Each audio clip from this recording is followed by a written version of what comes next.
Milé kolegyne, kolegovia, pekne vás vítam na dnešnom podujatí poobedňajšom, ale v prvom rade chcem prečítať tú povinnú klauzulu, pretože budeme nahrávať prednášku pani docentky.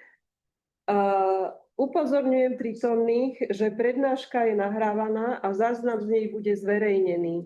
Ak do nej v jej priebehu vstúpite, súhlasíte tým so zverejnením svojho vyjadrenia v tomto zázname. Diskusia po prednáške už nahrávaná a zverejňovaná nebude, takže keď sa prednáška skončí, potom zastavíme nahrávanie. Tak, ďakujem za pozornosť. Veľmi pekne vás všetkých vítam tu na pôde Ústavu svetovej literatúry Slovenskej akadémie vied, aj kolegyne a kolegov, ktorí sa pripojili online.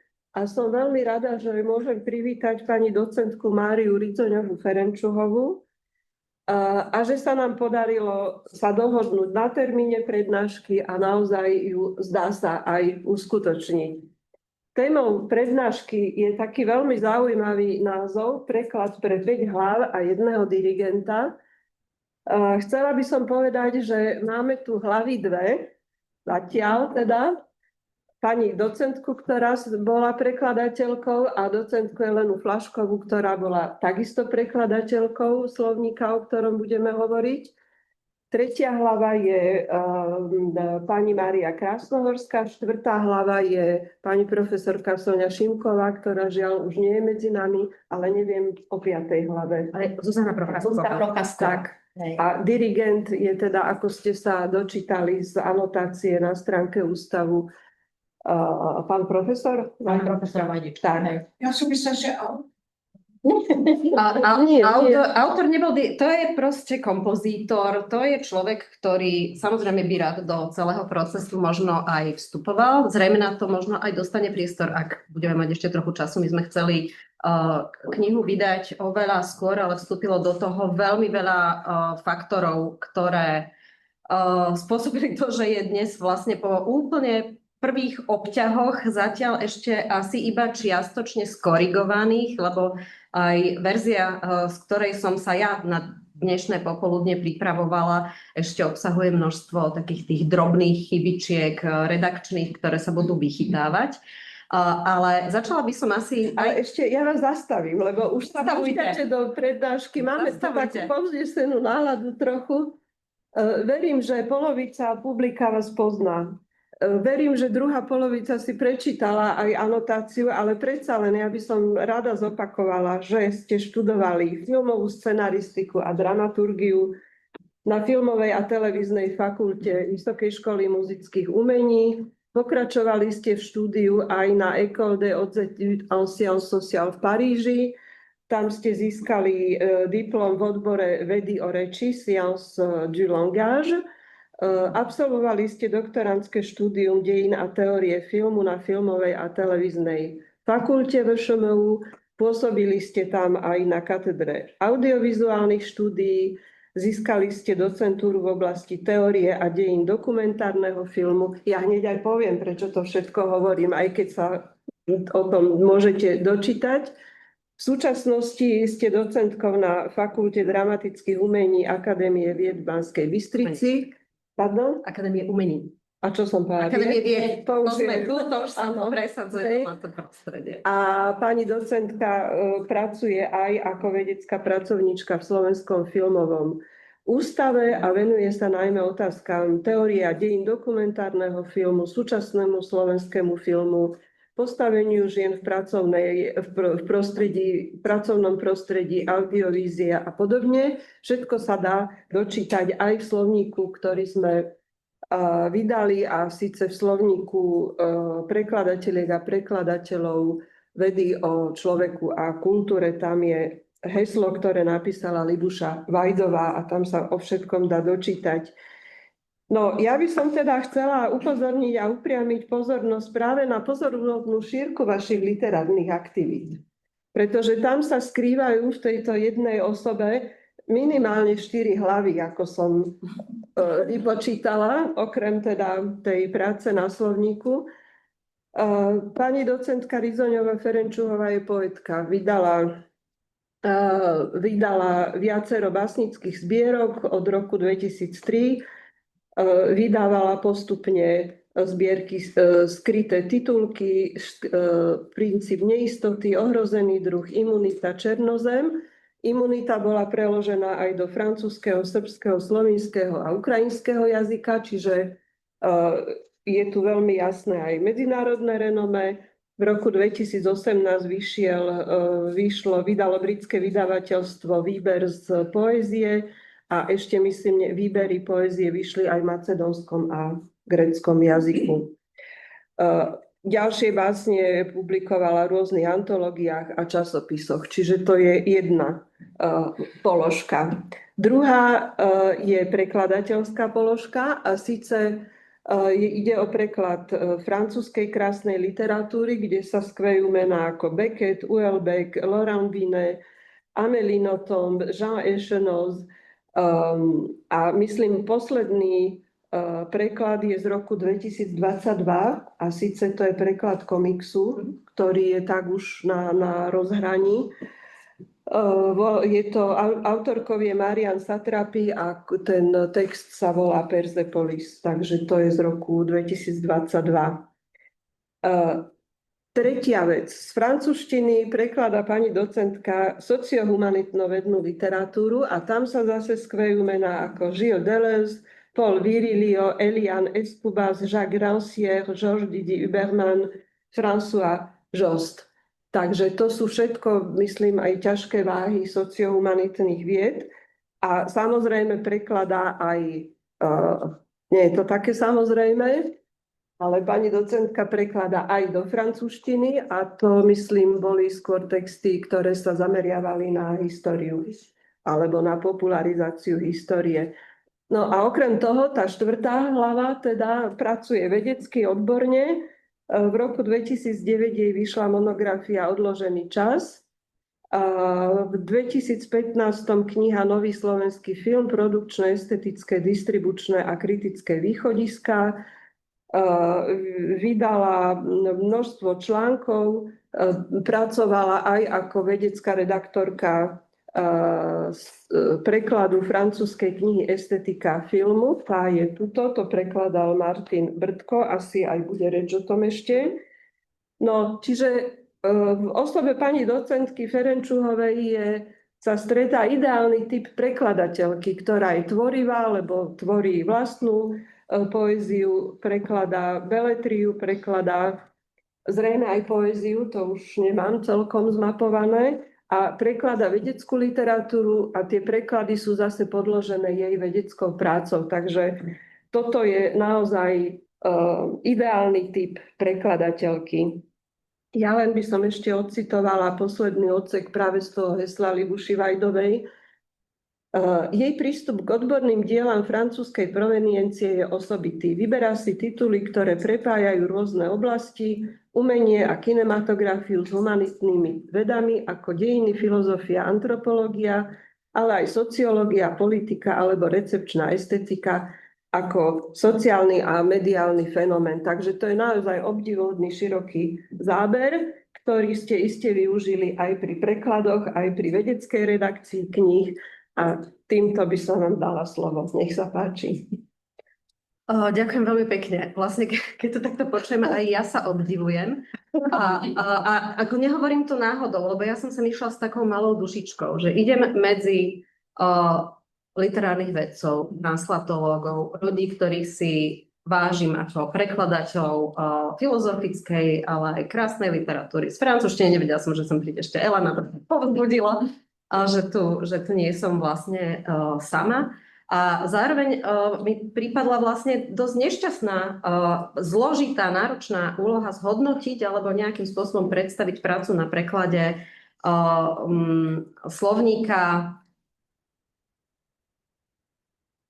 Už sme sa dohodli, že to bude performancie a súčasného divadla, ale to, že som takto váhala, k tomu sa asi tiež dostanem, takisto nám kládlo určitý odpor, ako to kľúčové slovo performancia, performance studies a všetky ďalšie pojmy, okolo ktorých je táto kniha, ktorú by sme boli rady mali už takto fyzicky aj tu, ale zatiaľ sa to nepodarilo. A teda dúfame, že do konca roka kniha bude môcť byť vonku a budete si môcť prelistovať.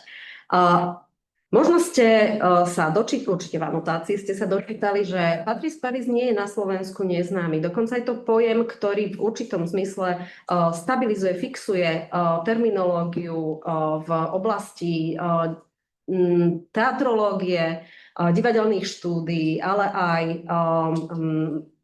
divadla ako celkovo umeleckej sféry. Jeho divadelný slovník v slovenskom preklade vyšiel v roku 2004, vydal ho Divadelný ústav a v preklade v tom čase z dvoch prekladateľiek, jedna sedí tuto s nami, Eleny Flaškovej a už nebohej Sone Šimkovej, profesorky teatrologičky, ktorá aj mne robila viackrát vedeckú redakciu na iných prekladoch, ktoré som pre Divadelný ústav robila. A teda tieto dve prekladateľky zvládli vlastne tónu materiálov, hesiel. Knižka Dictionnaire du théâtre vyšla prvýkrát vo Francúzsku vo vydavateľstve, myslím, Armand Collin v roku 1980. V tom čase mala okolo 240 až 300 hesiel. Hovorím to rozhranie aj preto, lebo autor ju priebežne doplňal a stala sa vlastne takouto kľúčovou monografiou slovníkovo-encyklopedického typu, s ktorou pracovali tak študenti a študentky teatrológie, ako aj celé to divadelné prostredie, ktorá vlastne bola pre Pavisa takým pružným materiálom, ktorý siahal vlastne od západného alebo teda postihoval tradíciu západného divadla od Aristotela až po Boba Wilsona, čiže ťahal to vlastne až do 60., 70., po začiatok 80. rokov v tom prvom vydaní. Od tých povedzme 300 hesiel a rozsahu necelých 500 strán sa postupne rozširovaním a doplňaním tých verzií dopracoval až do 4. verzie divadelného slovníka, ktorá vyšla čudujú sa svete vlastne celkom nedávno v roku 2019, ale tá už má okolo 500, viac než 500 hesiel a rozsah sa blíži k 700 stranám. Čiže naozaj tá publikácia narástla významným spôsobom a stále sa koncentruje na tú divadelnú tradíciu, ktorú považujeme za tú našu pevnú a kamennú. A tento divadelný slovník je vlastne štruktúrovaný, a nehovorím nadarmo štruktúrovaný, pretože Pavis v tom čase naozaj pracoval systémom štrukturalisticko až po štrukturalistickým. Jeho základnou pracovnou metódou bola semiológia, ktorou je to celkom zaujímavé. V tých 70. rokoch semiológia už možno prestávala trošku vo Francúzsku byť tou nosnou a potentnou supermetódou, pod ktorú sa schovalo prakticky všetko od výtvarného umenia cez hlavne teda literatúra samozrejme až po kinematografiu a film, chápaný prevažne a predovšetkým ako text. A teda cez túto semiologickú metódu ale spracoval úplne elementárne a zároveň tie najvšeobecnejšie pojmy západného divadla. Samozrejme, keďže vychádzal z tej antickej tradície, tak tam boli také tie štruktúrujúce od expozície, kolízie, krízy a tak ďalej, cez pojmy ako anagnoríza, diegezisa, mimezis, čiže takéto kľúčové pojmy vlastne vychádzajúce z tej antickej divadelnej tradície. A samozrejme pracoval aj s tým, čo bežne používame už ani nie ako pojem, ale ako bežný vokabulár divadelnej komunikácie, herec, bábka, dráma, adaptácia, divák, javisko, scéna a zároveň samozrejme inscenácia, inscenovanie, réžia.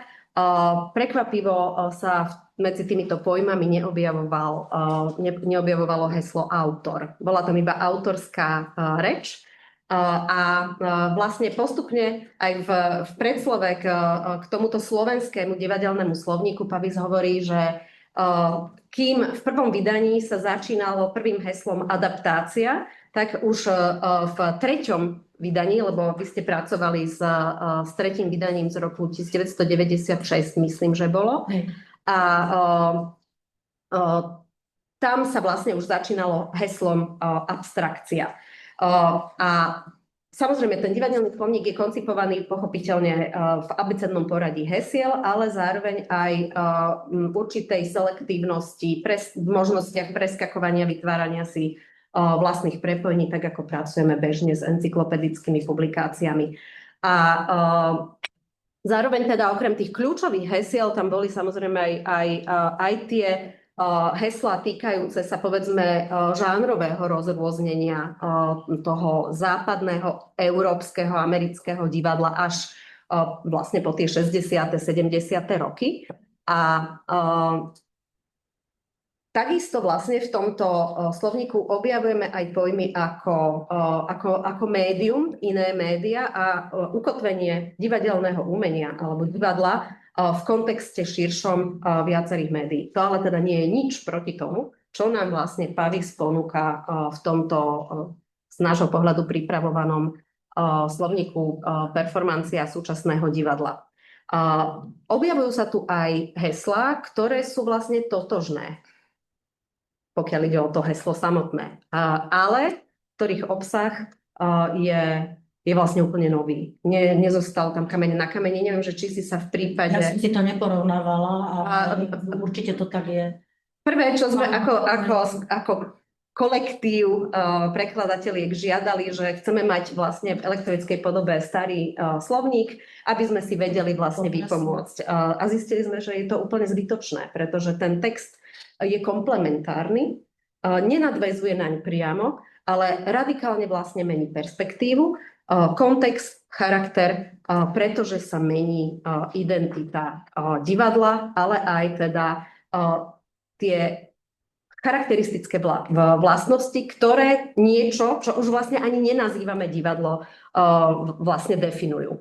A tuto teda, ja to som ešte len tu zmienila. K prekladateľkám sa potom dostaneme ďalej.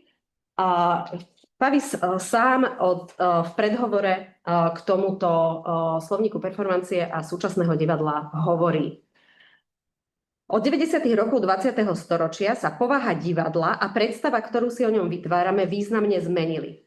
Až natoľko, že už poriadne nevieme, ako ho nazvať, kde ho nájsť a na čo sa ho pýtať. Ide o divadlo v zmysle západnej gréckej tradície, o drámu a dramatický text, o inscenáciu a jej rôzne realizácie, o umenie performancie alebo o jednu z mnohých kultúrnych performancií, o médium zachytené v intermedialite, o hybridné umenie alebo aj o udalosť vo verejnom priestore. Takáto kríza identity divadla, dosť podstatný pojem, a predstavení ľaká publikum tohto umenia v harlekinskom kostýme. Ak sa už ani odborníci, kritici či univerzitní doktori nevedia zhodnúť na subjekte svojho výskumu a na objekte svojej túžby, ako sa v tom má nájsť amatér? Ako sa má odvážiť prekročiť brány divadiel, tým skôr, že čoraz častejšie už nie ani brán, ani divadelných budov, dokonca ani inštitúcie, ktorá by sa k tomuto archaickému slovu hlásila. Čiže celý ten náš umelecký svet z divadelného slovníka sa nám zrazu meňavkovito rozplynul, začal zasahovať do rôznych oblastí a bolo vlastne nutné pozrieť sa aj na nové pojmy, ktorými ho môžeme uchopiť. A tie pojmové vstupy, tie heslá, ktoré sú vlastne totožné, je napríklad divák. Ale divák je tu chápaný v kontexte toho, čo dneska nazývame recepčné štúdia. To znamená, už nie ako nejaký subjekt, skoro až povedzme psychoanalytický, hoci aj k takému sa vlastne dostáva. Réžia a inscenovanie už teraz nie je vlastne so všetkými tými atribútmi, ktoré pomáhali vlastne nám označiť aj samotnú funkciu alebo rolu režiséra v divadelnom umení, ale je tam ako keby pod heslami réžia ako metafora, réžia po roku 2000, alebo réžia ako sociológia, režisér po roku 2000. Čiže je tu jednak to časové hľadisko, presúvame sa do súčasnosti. A jednak je tu metodologicky, ale aj nejak, asi by som povedala fenomenologicky, zohľadnený tzv. Performance turn, obrat k performativite, performanciám, ktoré vlastne zahrňajú veľkú škálu rôznych typov, druhov, žánrov a umenia. A zároveň sa tu objavujú vlastne nové heslá, ktoré by boli z hľadiska divadelného slovníka nečakané, pretože to západné tradičné divadlo povznáša zmysly, mravy, kultivuje, je upravené, upratané, jasne štrukturované a dokonca aj vtedy, ak povedzme zabieha do avantgardy, pretože aj tá avantgarda vlastne iba posúva a nanovo nasvedcuje to, čo bolo tradičné. Ale tuto sa objavujú napríklad také heslá, ktoré by som tak ako do takej množiny zaradila afekty a afektivita. Objekt, afekt, viscerálne divadlo, skatológia, ale aj láskanie, pohľadenie, bizarný, pulzovanie a potom veľmi silno je vtiahnuté do hry alebo uvažovaní o performativite, performatívnosti a novom divadelnom umení v súčasnom telo, telesnosť, pocit, vnem, propriocepcia, pozornosť, čuch, videnie, vizualita, taktilita a haptickosť. Zároveň tu veľmi jasne, keď aj hovoríme o niektorých takých tých kľúčových pojmoch divadelného slovníka, tak ich máme posunuté. Tak ako som hovorila, že po roku 2000, tak máme heslá ako nová dramaturgia, neodramatický, postdramatický, postkoloniálny, postmoderné divadlo, semiológia po semiológii a zároveň kríženie. Intermedialita a hybridita, medzifázy, rozhrania, napríklad média intermedialita, medzikultúrny, multikultúrny, medziumelecký, globálny, lokálny, interaktivita, intersubjektivita, intertextualita a dialogizmus, ale aj autoreflexívnosť, čiže do seba sa dá zavinúť recyklácia, remediácia, prepínanie, zapping, rozšírené kino, prisvojenie, synkretické divadlo, poézia a divadlo a podobne.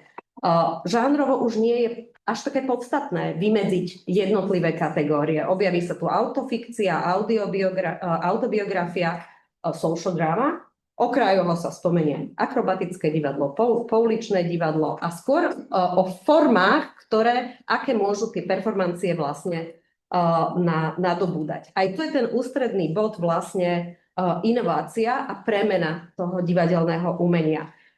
Identita, ktorá vzniká z hybridizácie, z kreolizácie a s presahmi medzi umeniami aj formami. A samozrejme, už som to v tej globalizácii a lokalizácii naznačila, sú tu aj vlastne pojmy, ktoré nás vťahujú do uvažovania o produkcii a o tokoch finančných, kapitálu, investícií do divadla. A s tým sú spojené napríklad pojmy ako mainstream, festivaly, festivalizácia, distribúcia, nielen ako obsadenie divadelných postav, alebo teda hercami postav. No a tá metóda, ktorou bola semiológia, tá semiológia úplne nemizne, ale postupne ju doplňajú alebo sa cez ňu prekladajú ako taký patchwork, postkoloniálne štúdia, postmodernizmus, dekonštrukcia, stále je v hre psychoanalýza, ale aj kognitivizmus, tie recepčné štúdia, kultúrne štúdia, antropológia, feminizmus, no a performance studies, čo teda je kľúčové a vlastne aj problematické slovo. To, že Pavis sa nezrieka semiológie, mne sa vlastne páčia, keď sú títo francúzski teoretici v istom zmysle stále verní svojim láskam aj tým teoretickým a Pavis vlastne k takémuto teoretikovi patrí. A nezrieka sa jej, ale vzťahuje sa k nej podľa môjho názoru aj takým až dojímavým spôsobom. Ale teda veľmi vecne hovorí, performatívnosť je tým, čo najviac narušilo semiologický prístup. Táto výzva nie je nová, veď performative turn ohlásila už lingvistika performatívou a J.L. Austin v 50. rokoch 20. storočia. Performance studies zo 70. rokov sa od 90. rokov stali novým spôsobom, ako situovať divadelné štúdie do rámca, ktorého hranice sa rozširujú a až miznú. Toto je vlastne taký leitmotív. Tá meniavkovitosť tých performancií súčasných je vlastne takým veľmi silným príznakom celého toho slovníka. Konec koncov je to aj v jeho názve.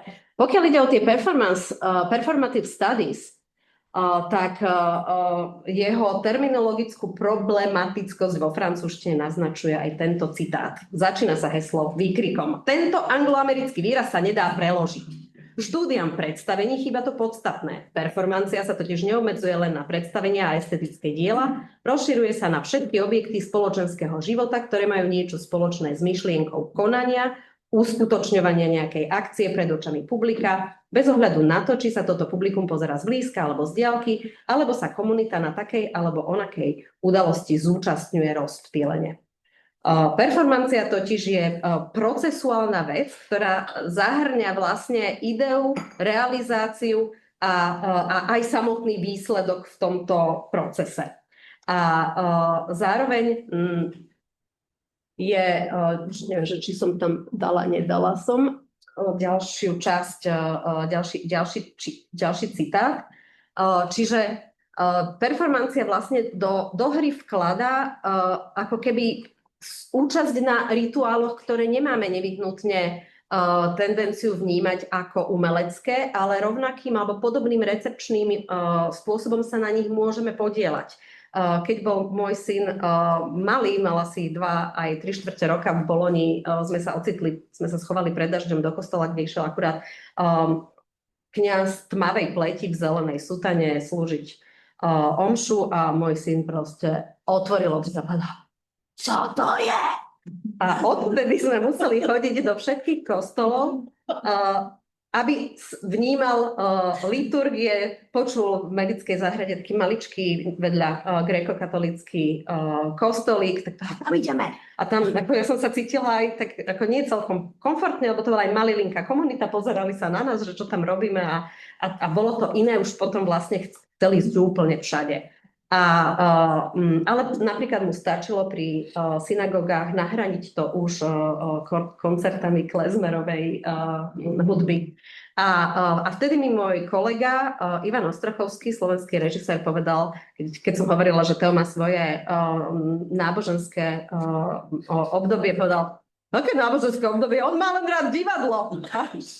Teraz chodí do Ludusu, má veľmi rád divadlo a vlastne vidíme, že akým spôsobom sa tento detský vlastne rituál prežívaný doslova celým telom a celou dušou transformoval na aktivity vlastne divácké. A to sa môže stať aj nám vo chvíli, keď sa zastavíme pri pouličných umelcoch, keď nás môže pritiahnuť aj hádka, štilizovaná alebo autentická. Stávame sa skrátka účastníčkami a účastníkmi veľkého druhu performancií a to rozlievanie vlastne týchto performancií, zopakujem to smelo, vlastne svedčíme aj o ich bližšej alebo vzdialenejšej príbuznosti s tými divadelnými formami. Zaujímavé na Pavisovi v tomto druhom slovníku performancii a performativity, a vlastne neviem, že či sme sa už ustálili, že či to bude slovník performativity. Myslím, že pokiaľ ja viem, bola stále performancia, ale neviem. Slovník performancie a súčasného divadla. Teraz som sa stratila. Bol postavený v podstate na tej semiologickej metóde, ktorá umocňovala ten jeho európsky alebo západný pohľad. Pokiaľ ide o tieto performancie, tak sa snaží vlastne, a to som už aj v prípade tých hybridizácií spomenula, snaží sa mať naozaj nejaký decentralizovaný pohľad, odstúpiť od tej tradície západného, európskeho alebo euroamerického divadla a divadelného umenia a snaží sa čerpať, povedzme, v rôznych nejakých cez nejaké antropologické prístupy, etnografiu, ktorá sa objavovala už aj v tom slovníku, divadelnom slovníku z 2004, ale tuto nadobudla nový rozmer. Snaží sa naozaj preostrovať ten pohľad spôsobom, ktorý je vzhľadom na jeho predchádzajúci spôsob uvažovania nový. Ja by som vlastne tú jeho multimetodológiu, ktorá môže byť aj problematická, pretože nie všetky tie metódy hrajú vždy spolu ako jednotlivé nástroje symfonického orchestra, alebo teda komorný mini orchestrík, ktorý sme vytvorili vlastne my, keď sme to prekladali a snažili sa zachovať jednotnosť v rámci tejto terminologickej a metodologickej polifónie, hoci to môže znieť ako paradoxné tvrdenie. Tak u Pavy sa vlastne vidíme prekladanie jednotlivých metód, prístupov a vlastne prekresľovania aj akýchsi hraníc súčasného divadla a performancií. Vťahuje do hry nielen európske a americké príklady, ale vracia sa povedzme k inšpiráciám a impulzom aj z tradície ďalekého východu, z japonského divadla.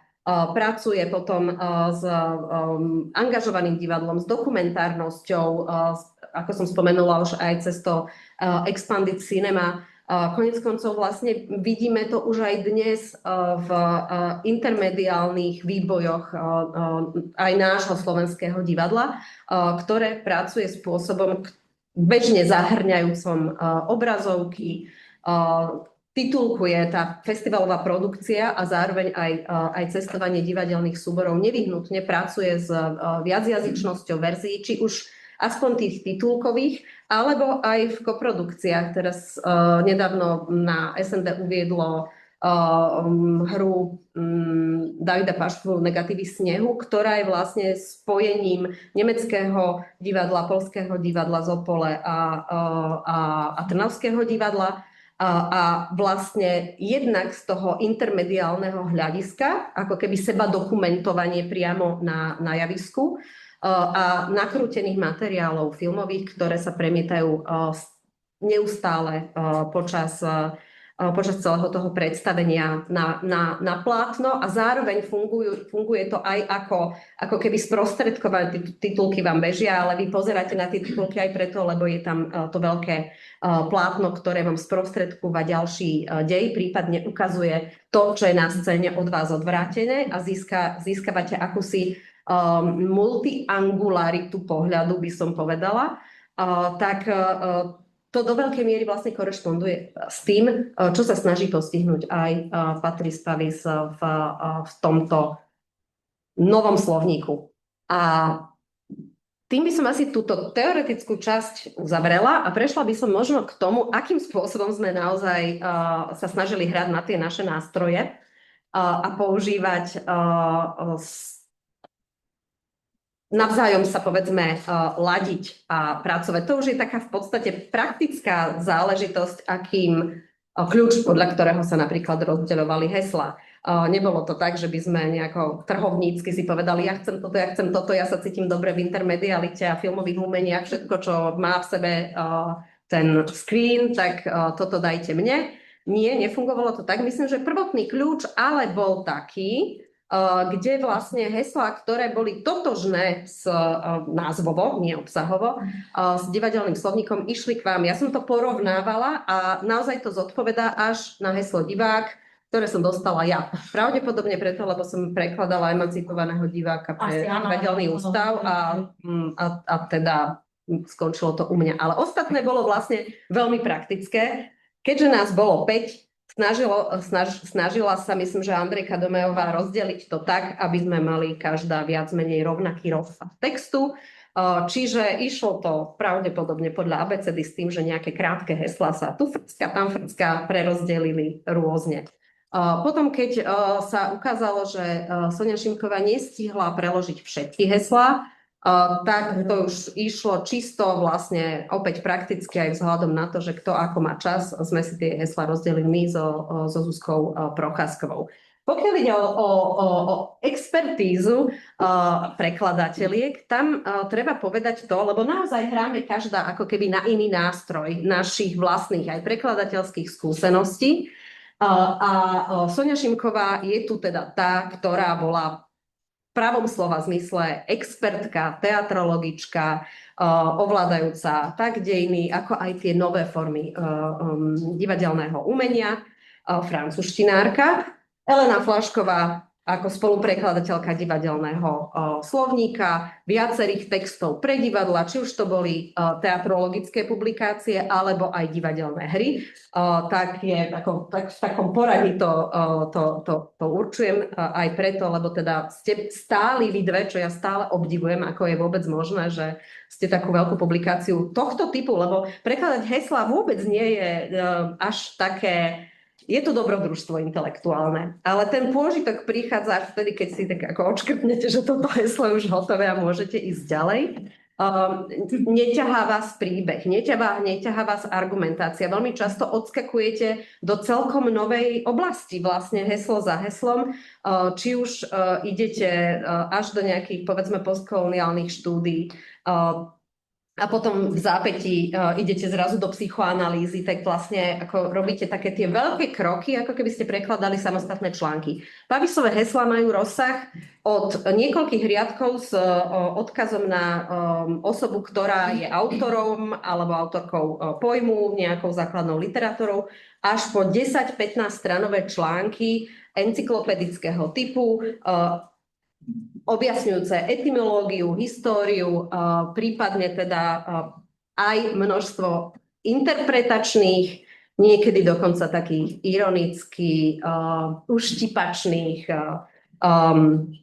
postojov, kritických, množstvo slovných hračiek, čiže vie to byť dobrodružstvo prekladateľské. Vie to byť naozaj aj pôžitok, aj veľký zápas, napríklad keď nechceme preložiť všetky tie slovné hračky, lebo sú až redundantné a samozrejme vzdorujú našej slovenčine.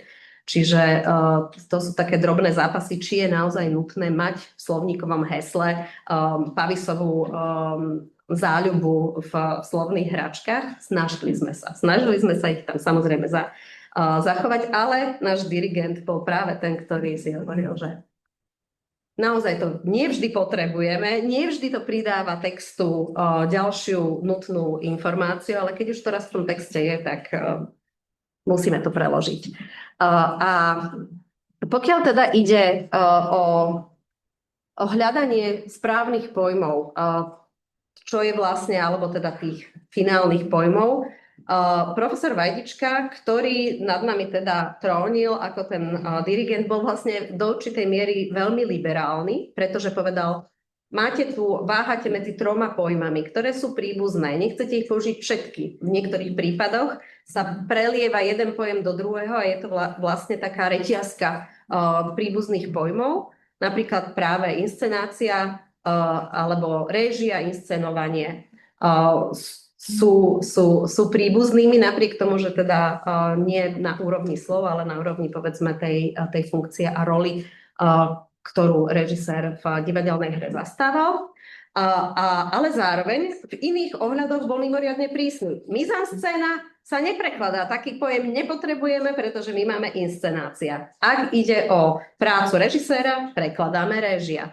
Čo pre mňa napríklad bola výzva, pretože vo filmových štúdiách sa nebránime pojmu mizanscéna, aj z toho dôvodu, že to vychádza z histórie napríklad francúzskej kinematografie, kde štúdiový systém 50. rokov poznal inscenátora, metteur en scène, režiséra, ktorý ale teda bol v tomto systéme veľmi ako keby hierarchicky postavený ako ten, ktorý je zodpovedný za tú inscenáciu filmu, do vytvorenie tej filmovej podoby podľa scenára, ktorý už niekto napísal, s kamerou a záberovaním, ktorú zase urobil niekto iný a tieto roly neboli priepustné. A francúzska nová vlna vlastne rozbúrala, alebo pozerala sa na tento štúdiový systém celkom novými očami, povedala si, nie, my to nechceme robiť takto, ideme robiť autorské filmy, ja si ten film napíšem, či vám ukážem scenár, alebo neukážem, to je vedľajšie, to bol Godardovský prípad, alebo bol napísaný veľmi precízne, ako povedzme Eric Romer, alebo aj Truffaut, ktorý sám seba potom neskôr písal, ste sa rozosmiali. Mali sme tam filmový seminár o Mádližlerov, ktorý bol poročný. A boli sme tu nočne. No, konverzačky, to ste sa napracovali. Dosť. No a skrátka, tam sa posúva réžia filmová alebo filmárske autorstvo niekam celkom inám. A zároveň, keď chceme hovoriť o mizanscéne alebo metteur en scène tohto režiséra, inscenátora si ponechávame, to je jedna vec. A druhá vec je v dokumentárnom filme, keď použijeme inscenácia alebo inscenovanie ako nejaký prístup k realite, ktorú spracúvame, tak je to niečo iné ako mizanscéna, kde, povedzme, to súvisí mnohokrát s výberom uhla pohľadu. S tým, kde si postavíme kameru a čo do toho záberu môže vstúpiť, alebo čo v ňom neuvidíme. A nie je to to isté ako inscenačná metóda. Čiže pre mňa to bolo také, prečo, veď mizanscéna, to my máme radi. Okrem toho máme Eisensteina umenie mizanscény. Čiže máme tú tradíciu, ktorá trochu ako keby tak išla proti srsti. Niekedy, keď sme mali intuíciu, alebo z môjho pohľadu aj zdôvodnený výber, že teda celkom by to bolo prípustné. Ale vtedy pán Vajdička povedal, že nejdeme vlastne tuto ešte viacej rozplývať tie hranice, ale nastavíme si aspoň to, na čo máme slovenský ekvivalent a je jasne definovaný, tak to som už samozrejme rešpektovala. A ako hovorí Martin Kaňuch, môj spoluvedecký redaktor alebo vedecký spoluredaktor pri estetike filmu, keď som hovorila, čo, necháme mizanscénu? Povedal, samozrejme. Takže toto sme si uhájili. No a pokiaľ ide o ten pracovný postup, bol vlastne dosť samotársky.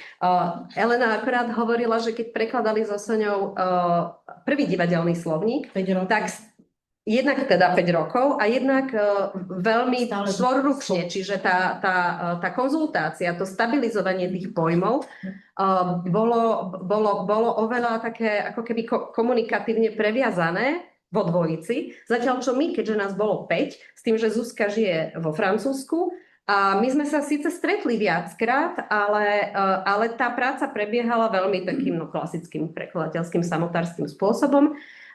Pričom Zuzka ako systematická prekladateľka vytvorila Excelovú tabuľku s pojmami, ktoré vnímala ako problematické, kde sme vlastne, to bolo také miniatúrne diskusné fórum, kde sme si stabilizovali potom niektoré, alebo dávali sme si tam návrhy, ako prípadne preložiť a potom už sme sa ujednotili. Pokiaľ ide ale o tú slobodu, ktorú nám Ľubomír Vajdička dal, kde povedzme détournement, v prípade hesla, ktoré som prekladala ja, preložiť ako odkláňanie, odvracanie alebo niečo medzi, na čo ten pojem nemám, tak povedala, no tak veď rozhodnite sa, vyberte si, je to vaše heslo, preberáte len zodpovednosť. Čiže bolo to kdesi napomedzi takej veľmi riadenej improvizácie v jazzovom zmysle slova, ale podľa vlastne veľmi ako keby stabilných a jasne definovaných podmienok. Vo chvíli, keď určujem heslo, to heslo je schválené. Keby to heslo neprešlo cez pána Vajdičku, tak asi darmo by som sa rozdrahovala. To takisto. Mimoriadne tam dôležitá. Tak to už vlastne sa zakomponovalo do toho slovníka. Ako som si teraz čítala tie prvé zalomené, ten prvý obťah, tak sa až čudujem, ako veľmi sa podarilo ujednotiť tón. A myslím si, že za tým stojí práve Martina Ullmanová ako vedecká, ako jazyková redaktorka, ktorá naozaj veľmi prácne ladila tie... Ale myslím si, že ten tón vlastne sme odhadli skôr či neskôr vlastne aj všetky. Že funguje tam akési energetické pole, v ktorom sme dokázali vnímať to, že ako si poradiť s Pavisovou iróniou, jeho rozšantenosťou a potom takouto až presne tak, lebo on má rozptyl od úplnej strohosti až takých skoro holých vied, až po takú roztopašnú košatosť, ktorou seba popiera, podpichuje na všetky strany a potom urobí nejakú pointu v podobe slovnej hračky a vy si poviete, áno, umelec. A ďalší dôležití ľudia, ktorí do toho vstupovali, a keď prekladáte, pravdepodobne s tým máte samozrejme skúsenosť, a to sú všetci tí pomocníci, prostredníci, ktorí jednak, s ktorými konzultujete oblasti, na ktoré teda vôbec nie ste expertní. Ja som nedokončila vlastne to. Mária Krásnochorovská bola diplomatka, ktorá samozrejme má aj track record prekladateľský v oblasti beletrie. Ale oni najmä, Marika Krásnohorská so Soňou Šimkovou predsa robili spolu Ubersfeld. A Ubersfeld sa tam veľmi často, veľmi hojne vyskytuje. Čiže v podstate mali to predtým. A my sme tie, ja neviem, to môžeš povedať, že ako si sa dostala k Zuzke Procházkovej, lebo ja poviem o sebe, ja keď som študovala na Vysokej škole muzických umení, tak som zrazu s nadšením zistila, že nemusím plakať, že tam nie je pokročilá francúzština, lebo ona sa pokročilo stane v závislosti od toho, že Elena Flášková jednoducho premení syllabus v závislosti od schopností a vedomostí svojich študentiek a študentov. A ostali sme v takej, tam sme vlastne boli, neviem, že či si spomínaš. Ja si pamätám veľmi dobre. Tam bola Sonia Reisingerová, ktorá je teraz vlastne funguje ako historička umenia a taká noblesná gíd po všetkých možných pamiatkách, výtvarnom umení a žije v Breste. Bola som tam ja a bola tam Veronika vtedy Belošovičová. Kto vie, ten vie. Momentálne. Áno, dnes sa volá Remišová. Vlastne tak. No a vlastne sa to premenilo na prekladateľský seminár konverzácií o súčasnom divadle, umení. A vďaka tomu vlastne ja som sa dostala k prekladaniu prvých komiksov. Elena nestihala úplne všetko a dohodila mi preklad Šmolkov. Moju prvú brigádu. To si nepamätáš. Si to posunula mne, za čo ja som veľmi vďačná, pretože to bola moja prvá taká profesionálna práca ešte s médiom bublinovým, ku ktorému som sa potom vrátila až v Persepolise, čiže ani si nevedela a hlavne vlastne som prvýkrát začala jednať, alebo teda prichádzať do styku s profesionálnymi redaktorkami.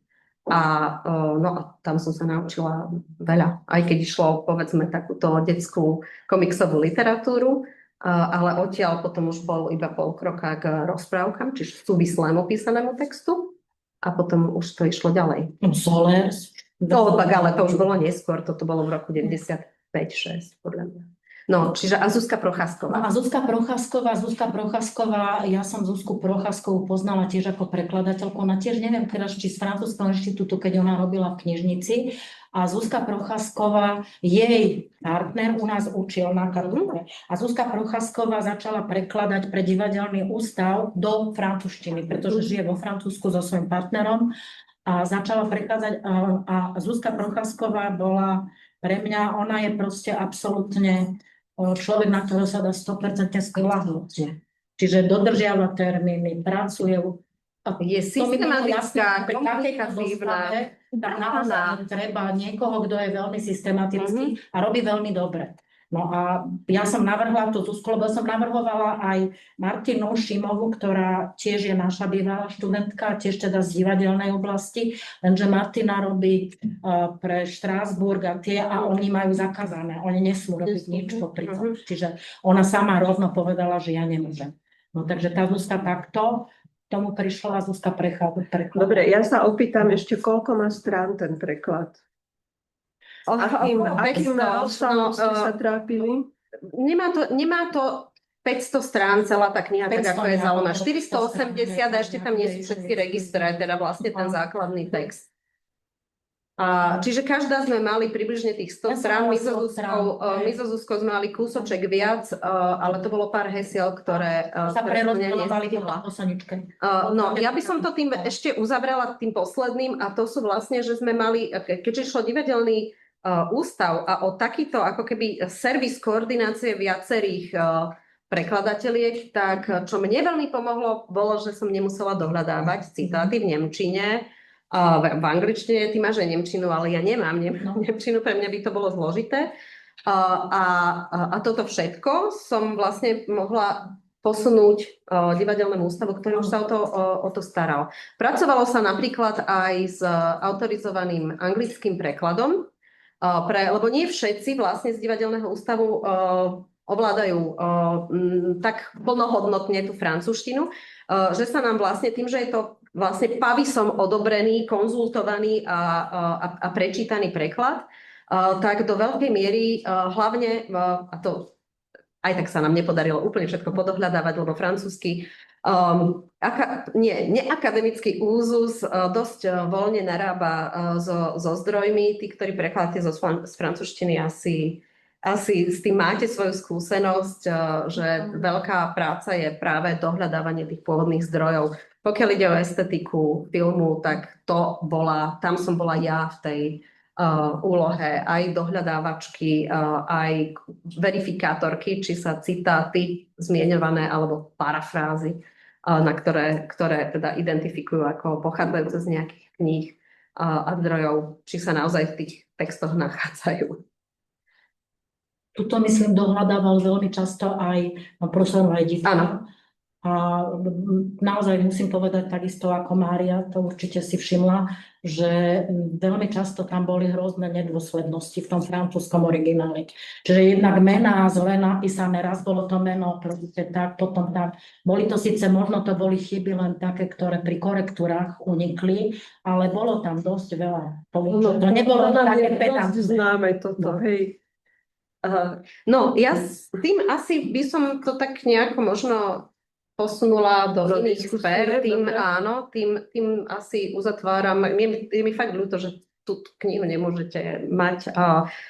Ani som ju netlačila, keďže to nie je ešte sfinalizovaný preklad, ale tak... Tak je to taký avant-goût, ako povedia Francúzi, taká chuťovka pred jedlo, aby ste možno treba sledovať, kedy vyjde ten slovník. To dáme vedieť. Aj dáte vedieť, dobre, aj ho zakúpime do knižnice. Ale chcem sa spýtať ešte na tú estetiku filmu, či k tomu by ste chceli povedať? Áno, môžem. Ten proces, akým preklad vznikal, bol vlastne odlišný, už aj preto, lebo v čase, keď... Ja by som veľmi rada prekladala estetiku filmu, lebo Jacques Aumont bol môj učiteľ vo Francúzsku, u neho som ja... Môžeme Áno, tu môžete.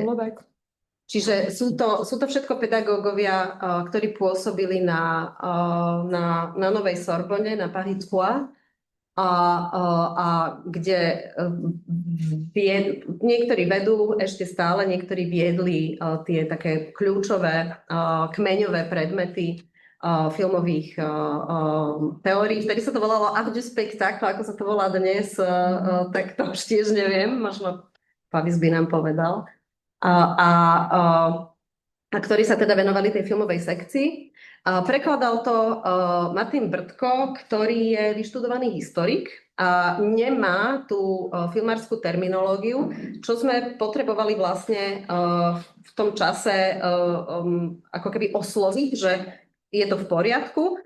Tú terminológiu vlastne budeme riešiť vo vedeckej redakcii následne, prípadne môžeme konzultovať tie pojmy. On keď poslal prvú kapitolu, tak ja som si pozerala, videla som, že je to v poriadku, že iste sú tam nejaké nuancy alebo nejaká terminológia, ktorú treba revidovať, prípadne meniť, ale môže to takto pokračovať ďalej. Je to Opäť je to kniha, ktorú si viem predstaviť, že by prekladali viacerí prekladatelia, pretože tým, že je dielom 4 autorov, ktorí nesignujú jednotlivé kapitoly, hoci na začiatku samozrejme zmieňujú, že kto je hlavným autorom jednotlivých kapitol, ale zároveň tým, že sa navzájom prepisovali, vstupovali si do toho textu. Ten príbeh tejto knihy je v niečom podobný Pavisovmu divadelnému slovníku. Ona prvýkrát vyšla tiež v 80. rokoch a odvtedy mala 4 vydania. Pričom viackrát sa menila aj jej štruktúra. Toto, čo si môžete pozrieť, pokiaľ ide o kapitoly, tak je vlastne ako základné, tie prvé 4 kapitoly sú totožné aj vzhľadom na poradie, aj na tú základnú štruktúru s prvým vydaním. Potom tam bolo ešte také jedno medzivydanie, ktoré poprehadzovalo tie kapitoly, to som nevidela ani nemala v ruke, čiže nepoznám ho. A toto vydanie už je aj jedno novšie, to mi je ľúto, že sme to, ale nie je tak výrazne prepracované, tak zahŕňa vlastne kinematografiu po nástupe digitalizácie celého procesu. To znamená od predprodukcie až po postprodukciu, vrátane digitálneho nakrúcania a digitálnej projekcie. Čo vy si to viacerí ešte pamätáte, že sme pozerali filmy z 35 mm filmových kópií, že keď filmár nakrúcal, tak jediný bol kameraman alebo kameramanka tou osobou, čo vedela, čo tam je vlastne aspoň približne nakrútené, pretože kým sa vyvolala ten filmový materiál, tak prešlo niekoľko týždňov a potom sa tie zábery pozerali a až tam režisér vlastne, alebo režisérka videli, že čo sa podarilo alebo nepodarilo nakrútiť. Čiže fungovalo to naozaj systémom veľmi dôslednej predprípravy, často aj záberovania a už ako keby anticipoval sa aj ten strih. Dnes, keď nakrúcame na digitálny materiál, tak jednak existujú tie kontrolné displeje, na ktorých si režisér, ale aj kopa ďalších ľudí môže kontrolovať, ako je ten záber komponovaný, či sa akcia podarila a zároveň nakrúcať v podstate do aleluja, čo sa zmestí, kým baterka drží a kým majú často postavy vtelené hercami a herečkami vôbec energiu fungovať. Čiže vzniká vám vlastne množstvo filmového materiálu, z ktorých si môžete kombinovať alebo reiterovať množstvo verzií. V čase, keď sa nakrúcalo na filmovú surovinu, by toto bolo extrémne drahé. A samozrejme aj tá ďalšia následná práca by bola skoro až nemožná. Nikto na to nemal peniaze. Zatiaľ, čo tá digitalizácia nakrúcania spôsobila istú infláciu možno aj tých filmových obrazov. Ale zároveň, keď si spomeniete na tú medzifázu, slovenská kinematografia v tom čase veľmi trpela tým, že Koliba skončila v privátnych rukách Mečiarovej dcéry a rozpadala sa vlastne celá tá filmárska infraštruktúra, začali vznikať vlastne ako celovečerné filmy, iba dokumentárne filmy. Prvé ešte nakrúcané Peter Kerekeš nakrútil 66 sezón v roku 2002 na filmový materiál.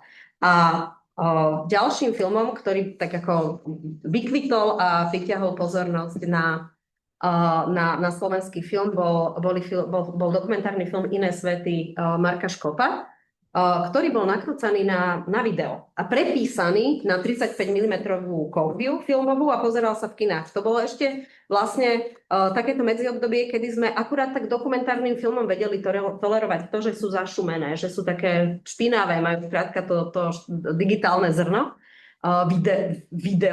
videokvalitu, ktorú sme tak tolerovali možno na televíznych obrazovkách, ale v kine sme ju nechceli vidieť. A postupne vlastne po roku 2080, keď prechádza tá kinematografia vlastne celá do tej numerickej alebo tej digitálnej fázy, tak vysoké rozlíšenie, dokonca až také vysoké rozlíšenie, že z jedného záberu môžete detail vystrihnúť a stále bude ostrý, stále bude použiteľný aj na na veľké plátno, radikálne premenili naše uvažovanie o estetike filmu. Čiže tá kniha vlastne, na rozdiel povedzme od, tiež je v istom zmysle encyklopedická, ale pracuje hlavne teda s tou umenovednou disciplínou, s tými estetickými kategóriami, vytvára prúdy aj nejakej teórie uvažovania o tom, čo je filmová estetika, zároveň ale načítáva aj nejaký historický výskum. No a finálne poukazuje na premenu filmového média. V tom sa možno tak trošku dotýka toho Pavisovho druhého slovníka.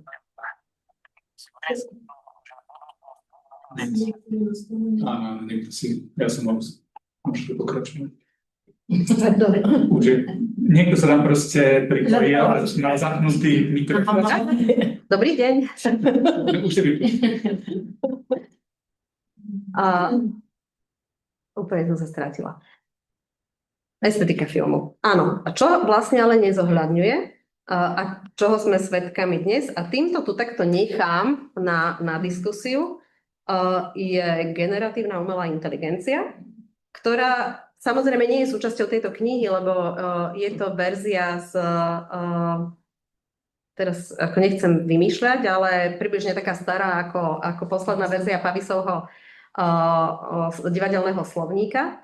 Čiže ešte nepracuje práve s týmto delegovaním a promptovaním a vytváraním filmového obrazu bez ako keby ľudského dotyku aj potreby toho tela. V Pavisovom slovníku performancia a súčasného divadla máme, ako to som spomínala, máme veľmi prominentne tú telesnosť, to telo, to zakomponovanie fyzickej skúsenosti, haptiky, viscerality, doslova, že telo zvnútra, zvonkajšku, telo afektívne, telo, ktoré sa správa nevždy aj predvídateľným spôsobom. A tuto máme zrazu niečo, čo vyzerá ako telo, ale je beztelesné. Takže teším sa na ďalšiu estetiku filmu v ďalšom doplnenom a prepracovanom vydaní. Možno ju raz aj vydáme a ak sa niečo chcete spýtať, tak ďakujeme pekne zatiaľ za prednášku, aj za zaujímavé skúsenosti, aj za exkurs ku kinematografii. Kým otvoríme diskusiu, ja mám len dve poznámky, by som rada povedala, vrátiať sa teda k Pavisovmu slovníku. My máme tiež v ústave skúsenosť s písaním slovníka. Je síce iného charakteru, ale vydali sme slovník prekladateľiek a prekladateľov umeleckej literatúry a aj teda literatúry o človeku a kultúre. A najmä pri tomto slovníku nám bolo tak trošku vyčítané, že tie heslá sú také nesúrodé, že sú krátke niektoré, druhé sú v podstate v rozsahu štúdií, tak ako ste spomenuli, aké heslá má Pavis, že to môže byť aj štúdia, takže to ma veľmi potešilo, že nie sme sami v takomto uvažovaní, lebo každé to heslo, či je osobné, alebo či sa týka nejakých pojmov, určite musí prihliadať na to, na obsah, na to, koľko vydá, koľko potrebuje toho textu aj, povedzme, v slovníku. Takže to ma veľmi potešilo. Mám tu niekde ešte aj ďalšie otázky, ale rada by som otvorila diskusiu. Nech sa páči, ak máte už na mysli niečo, čo by ste chceli vedieť, čo by ste sa chceli spýtať.